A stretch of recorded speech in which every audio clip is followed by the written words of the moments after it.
Hi friends, मी सुषमा सगण्यारी माझ्या चॅनलवरती तुमच्या सगळ्यांचं स्वागत आहे। तर आता सकाळचे 11:30 वाजले आणि आपल्या ब्लॉगला सुरुवात केली आहे। अद्विक झोपलेला नाही, अद्विक गॅलरीमध्ये आहे। तो तिकडे गाड्या आहेत ना, तर गाड्यांचा आवाज आला तर तिकडे तो गेला। तर तिकडे अद्विक आहे गॅलरीमध्ये, गॅलरीमधून तो गाडीवरती उभा राहून तिकडच्या गाड्या बघतो, येणार जाणार आहे।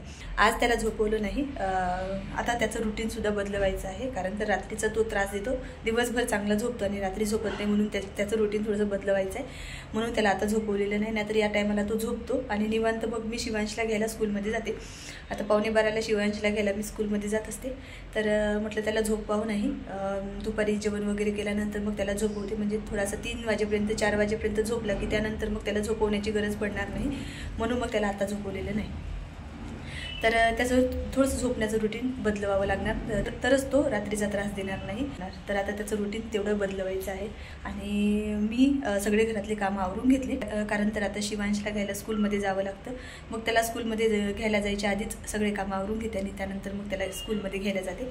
तर आता 15 मिनिटामध्ये निघावं लागणार शिवांशला स्कूलमधून आणायला। तर अद्विकला सोबत घेऊन जा। एक आनंदाची गोष्ट शेअर करायची आहे, काय आहे ते तुम्हाला थोड्या वेळामध्ये मी सांगते। तर शिवांशला वगैरे स्कूलमधून घेऊन येते आणि त्याचं जेवण वगैरे केलं आणि अद्विकला झोपवून दिलं की त्यानंतर मग तुमच्यासोबत ती आनंदाची गोष्ट काय आहे ते तुमच्यासोबत शेअर करते। तर इकडे बघा अद्विक गॅलरीमध्ये हाय कर, बाय नाही हाय। तर इथे उभा राहतो आणि इथून बघतो।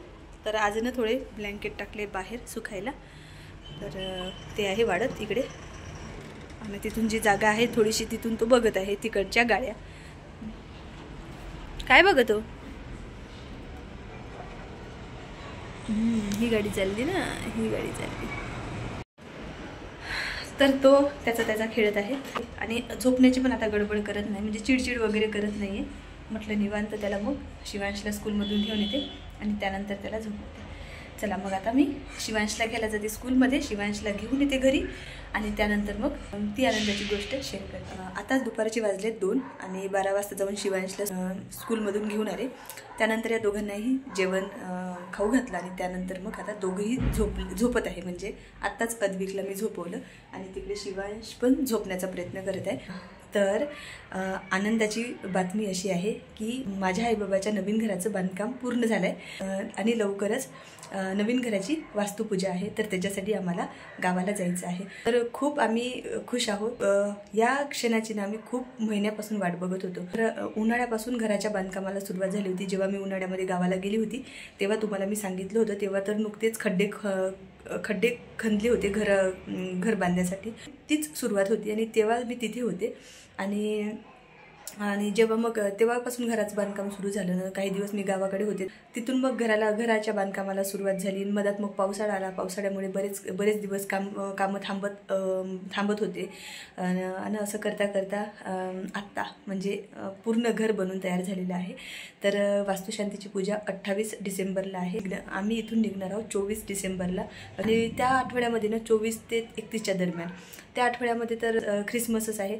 तर ख्रिसमसच्या मुलांना सुट्ट्या लागतात, ख्रिसमसच्या सुट्ट्यांमध्येच मग वास्तुशांतीची पूजा ठेवली आईबाबांनी, म्हणजे सगळ्यांच्या हिशोबाने बरं पडणार, म्हणजे मलाही 4 दिवस जास्त राहता येणार तिकडे जाऊन। ताईची मुलं आहेत, लहान बहिणीचे मुलं शाळेमध्ये जातात, तर त्यांनाही ख्रिसमसच्या सुट्ट्या असतात, तर त्यांनाही बरं पडते।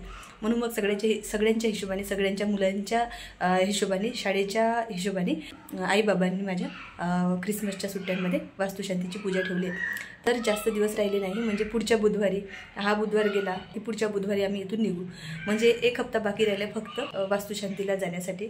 गावाकडे जाण्याची खूप आतुरता लागून होती।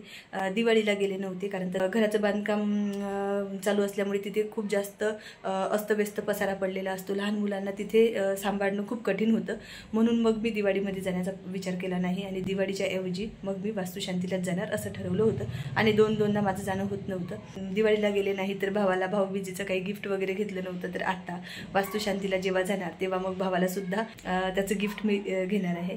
तर भरपूर चांगल्या गोष्टी तुम्हाला बघायला मिळणार आहे, माझ्या गावाकडचे व्हिडिओ बघायला मिळणार आहे तुम्हाला।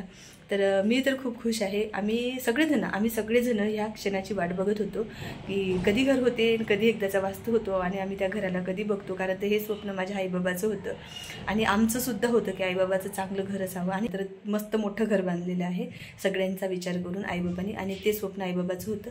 आणि प्रत्येकाचं स्वप्न असतं, माझं तुमचं सगळ्यांचं स्वप्न असतं की स्वतःचं घर व्हावं. तर माझ्याही आईबाबाचं स्वप्न होतं की एक चांगलं घर व्हावं. तर त्यांचं स्वप्न पूर्ण झालं आणि खूप आनंद आहे आम्हाला. आणि ते घर बघायचं आहे. ते घर बघितल्यानंतर आम्हाला किती आनंद होणार, तो आनंद वेगळाच राहणार. असं पुण्यावरून 24 डिसेंबरला निघालो की मग सरळ 31 तारखेपर्यंत तिकडेच राहणार आहोत. तर तुम्हाला तेवढे व्हिडिओ तिकडे बघायला मिळेल. भरपूर चांगल्या गोष्टी घडणार आहे, त्या सगळ्या तुमच्यासोबत शेअर करायच्या आहे. तर शिवांशला घ्यायला गेले होते स्कूलमध्ये. तर येता मस्त मटर आणले होते. हे बघा, हे कशासाठी आणले ते तुम्हाला सांगते. मटर याच्यासाठी आणले, मी आज बनवणार आहे मस्त मटरच्या कचोऱ्या. म्हणजे मटरच्या कचोऱ्या बनवणार आहे. मागे एकदा बनवल्या होत्या तर तुमच्यासोबत शेअर केल्या होत्याच. पण यावेळेनं म्हटलं मटर मिळतं आहे मार्केटमध्ये, तर हे सीझन असतं मटर मिळण्याचं. म्हटलं चला ताजे मटर आणावे, त्याच्या मस्त कचोऱ्या बनवाव्या संध्याकाळच्या नाश्त्यासाठी.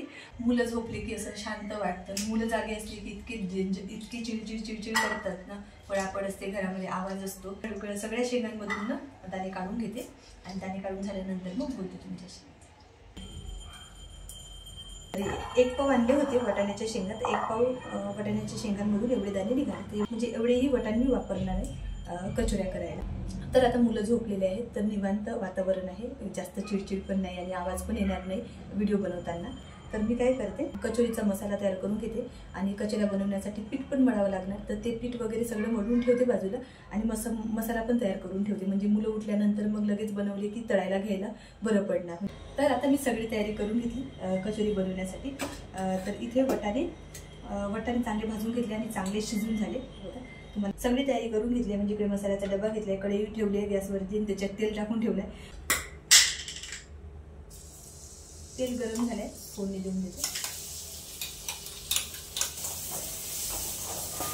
तर कढईमध्ये ना वटाणे भाजून घेतले होते, त्याच्यामुळे इकडे वटाणे थोडेसे लागले होते, तर ते थोडंसं लागल्यासारखं दिसत आहे. इकडे जो मसाला होता ना, लसूण, जिरं, सोप, धने हे सगळं वाटलेलं, तर तो इथे मी टाकून दिला आहे तेलामध्ये.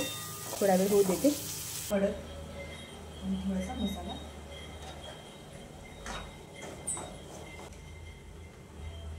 थोडंसं बेसन टाकले आणि हे ना सगळं थोडंसं शिजू देते.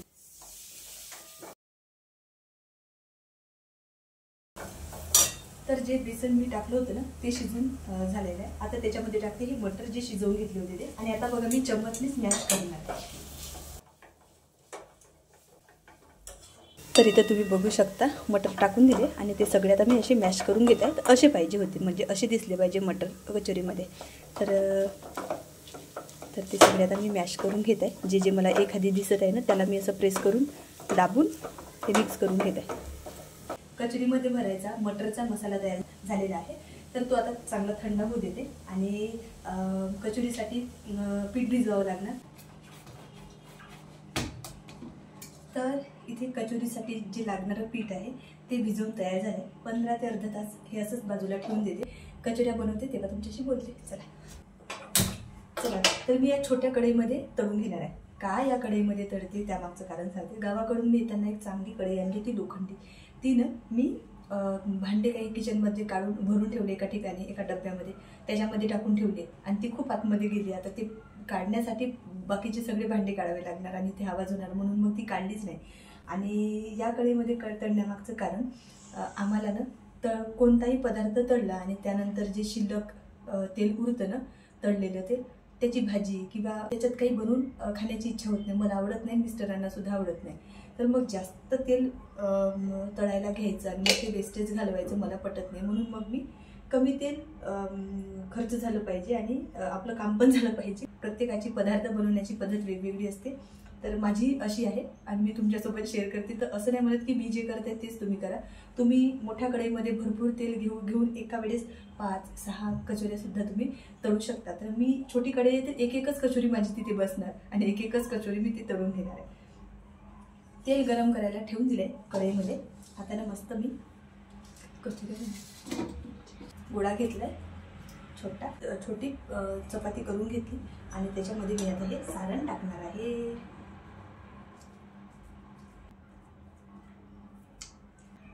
ते तिकडे गरम होते, माझ्या इकडे कचोऱ्या बनवून एक एक तळते तर वेळच लागतो एक एक कचोऱ्या तळायला. मस्त बनते कचोरी, बघ ना तू. तर एक कचोरी मी अशी बनवून ठेवली आहे. पहिली कचोरी जी बनली होती ती मी टाकते कढईमध्ये. तेल बरोबर गरम झालंय.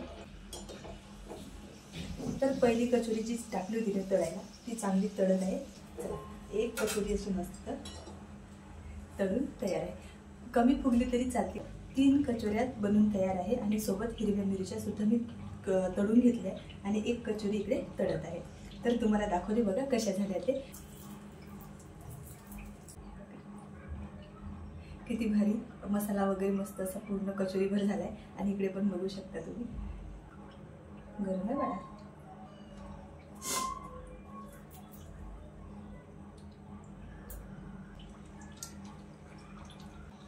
कचोऱ्या तर खूप मस्त झाल्या. ज्या 4 कचोऱ्या बनवून तयार आहेत त्या आम्ही दोघं जण, मी आणि शिवांश खातो. Our hearts beat to the city streets. We began to feel the fire. तर आता मस्त कचोऱ्या वगैरे खाऊन झाल्या. तर कचोऱ्या तळून झाल्यानंतर जे सारण शिल्लक होतं ना, तर थोडं सारण शिल्लक आहे. म्हणजे मिस्टरांसाठी संध्याकाळी याच्या कचोऱ्या करून देता येणार. आणि अद्विक झोपेतून उठलेला नाही आहे, तर मग अद्विकला मिस्टरांसोबतच खायला देते एखादी कचोरी. आणि इकडे तेल आहे कढईमध्ये तसंच. तर याच तेलामध्ये संध्याकाळी मिस्टरांना परत कचोऱ्या बनवून देते. तर चला, बाकी मग कचोऱ्या खूप छान झाल्या होत्या. तर चला मग हा ब्लॉग मी इथेच एंड करते. जर तुम्हाला हा व्हिडिओ आवडला असेल तर लाईक करा, शेअर करा आणि चॅनलला सबस्क्राईब केले नसेल तर चॅनलला सबस्क्राईब करून द्या. भेटू आपण नवीन व्हिडिओमध्ये. तोपर्यंत बाय.